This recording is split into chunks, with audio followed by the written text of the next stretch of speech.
Ryan, do you have any good tips for integration? Well, I'm glad you asked because I know a lot about integration. Um, just best way to remember all the rules for integration.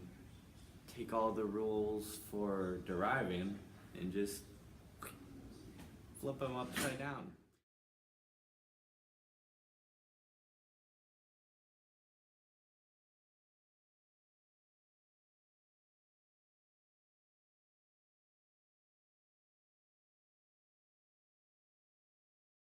When taking derivatives of a function, one of the most helpful rules is the chain rule.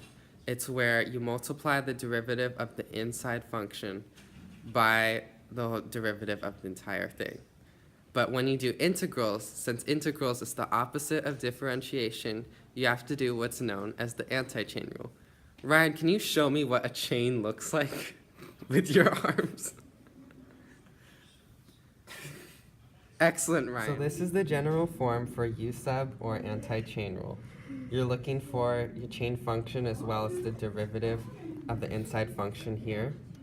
And if it's not in the form of g and g prime, or u and du, then you can make it if you add in the derivative of the function and you can balance it out with a factor out here. It'll usually be a fraction so that you're not changing the integral. And this applies to natural log as well. Tip for integration.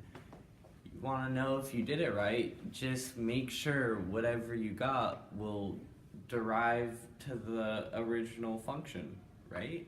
Because you integrate it and then make sure if you took the derivative of what you got for your answer, that'll bring you back to the original. Sean, do you have any tips to our audience about finding the area under a curve? Yes. So let's review.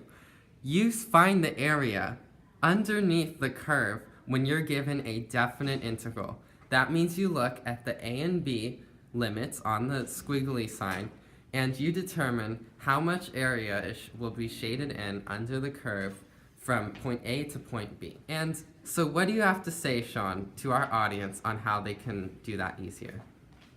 Always use geometric formulas. What? That's right, Sean. So if you have a square, you can just color in and just solve base times height, and then you have an area for a segment.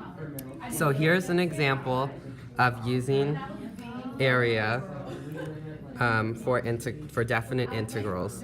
And usually the problem isn't going to be this easy, but when you can, it's always helpful to draw out the function. And this one's very easy because you could just look at what the area under the curve is, and it's a very simple rectangle.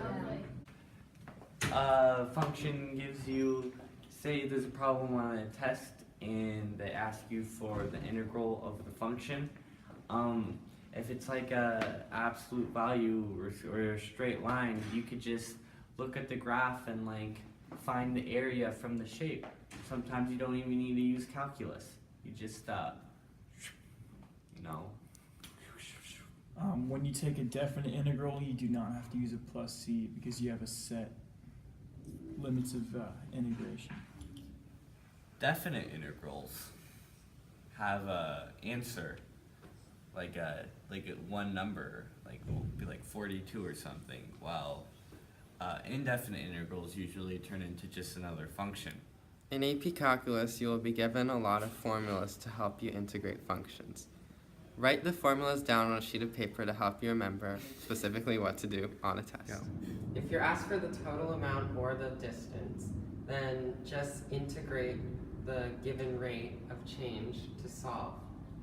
Shane and Ryan, would you like to see what an integral looks like with a demonstration of Sean's body? I'd love to. Well, boy, have I have a surprise for you, because Sean is demonstrating what an integral looks like right here. Good job, Sean. That's insane, man.